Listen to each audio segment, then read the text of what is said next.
जय श्री राम, हर हर महादेव, जय माता दी। मैं पुरुषोत्तम मिश्र आप सभी का अपने चैनल धर्म ध्वजा में हार्दिक स्वागत करता हूं। साथ ही जगदम्ब काव्यमाला के उत्तर चरित्र के 8वें अंक का साक्ष्य बनने के लिए आप सभी का धन्यवाद सहित अभिनंदन भी करता हूं। तो पिछले अंक में हमने धूम्रलोचन प्रकरण को पूर्ण किया।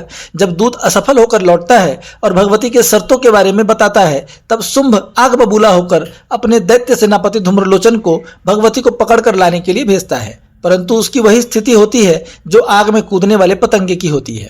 उसके शेष सेना का भगवती का महासिंह संहार करते हैं। जो किसी प्रकार मरने से बच जाते हैं वे सैनिक शुंभ के पास पहुंचते हैं और वहां का सारा समाचार शुंभ को यथावत बताते हैं, परंतु पतंगे को आग में कूदने से भला कौन रोक सकता है। वह अभिमानी फिर भी जगदम्बा के तत्वों से अनभिज्ञ होकर उन्हें प्राप्त करने की अभिलाषा त्याग नहीं कर पाता। तो यह थी पिछले अंक की प्रस्तुति। आज के अंक में हम चंड मुंड प्रकरण में प्रवेश करेंगे। दुःस्वप्न भरी थी ज्यों बयार, पर राड़ न माने सहज हार।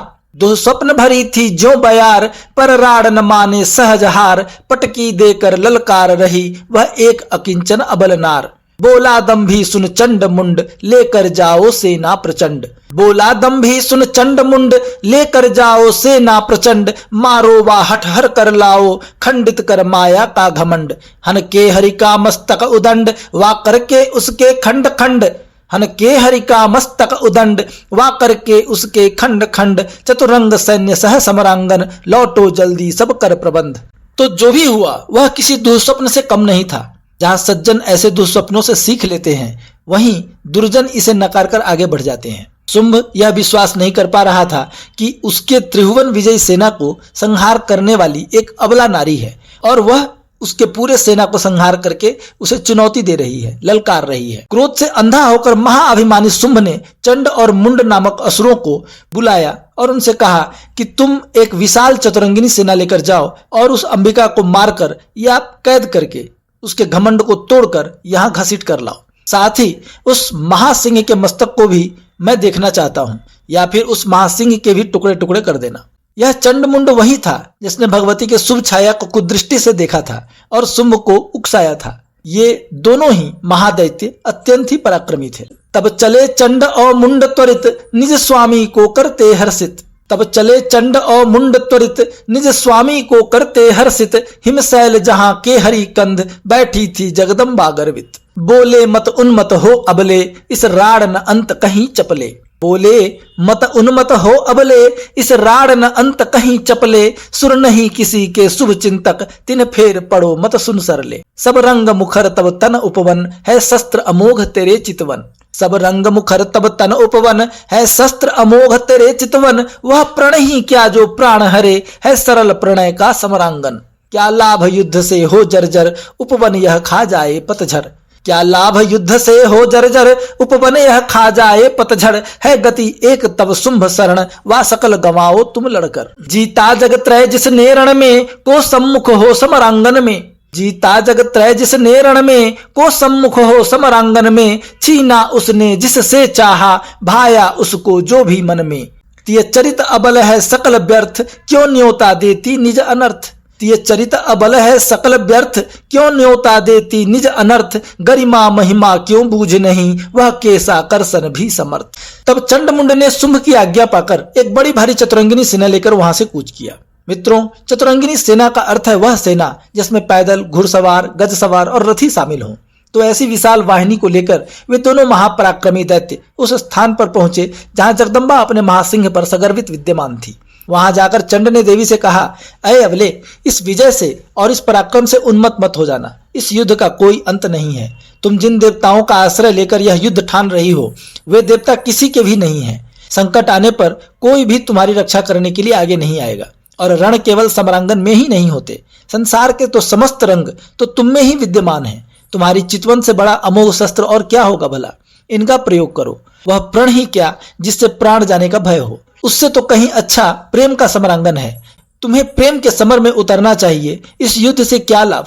युद्ध से किसी का कोई भी भला नहीं हुआ। युद्ध करने के कारण जो तुम्हारी यह अनुपम शोभा है, यह जो तुम्हारा वसंत सेवित सौंदर्य उपवन है, इसमें पतझड़ लग जाएंगे, अर्थात तुम्हारा सारा सौंदर्य नष्ट हो जाएगा। भले ही तुम चाहे जो कर लो, अंत तो निश्चित है।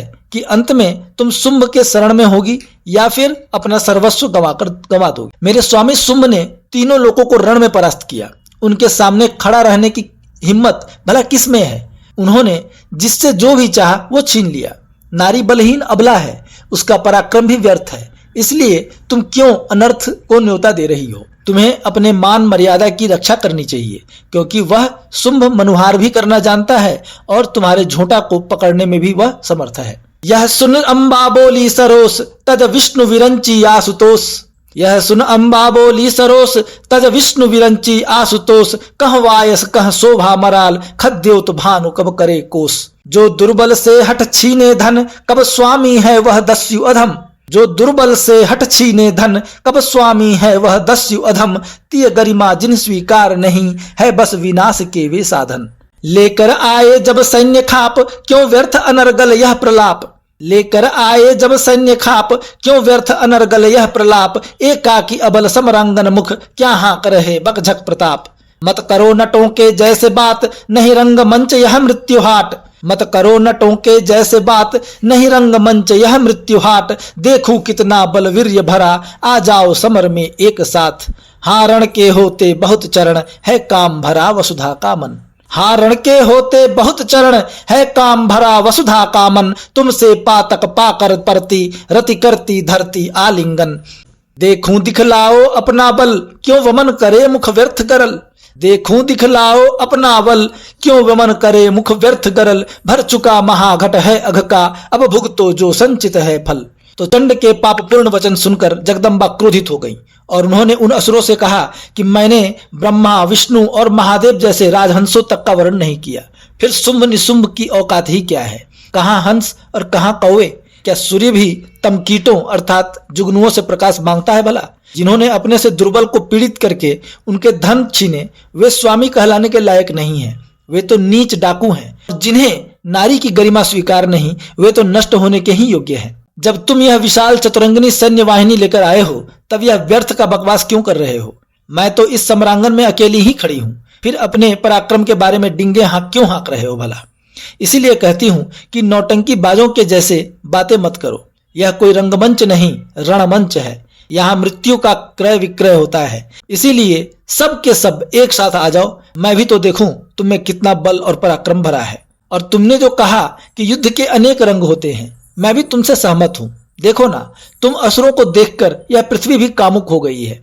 जब तुमसे पापी मेरे हाथों से मारे जाकर गिरेंगे तब यह धरती ही तुम्हें आलिंगन और रति दोनों का सुख देगी, इसमें कोई संदेह नहीं है। इसलिए अब जरा अपने बल का प्रयोग करो, अपने मुख से यह हलाहल बहाना बंद करो। अब पाप का घड़ा पूरा भर चुका है, इसलिए जो जो कुकर्म तुमने किए हैं उन सब का फल भुगतने के लिए अब तैयार हो जाओ। तो मित्रों, आज का यह अंक यहीं पर समाप्त होता है। आपको यह कविता कैसी लगी कृपया अपने विचार कमेंट्स के माध्यम से बताएं। सिर्फ जय माता दी कहने से नहीं चलेगा। और यदि आपने मेरे चैनल को अभी तक सब्सक्राइब नहीं किया है तो आपसे आग्रह करूंगा कि कृपया मेरे चैनल को सब्सक्राइब कर लें। आपसे फिर मिलूंगा जगदम्ब काव्य श्रृंखला के अगले खंड के साथ। तब तक के लिए आज्ञा दीजिए। जय श्री राम, हर हर महादेव, जय माता दी।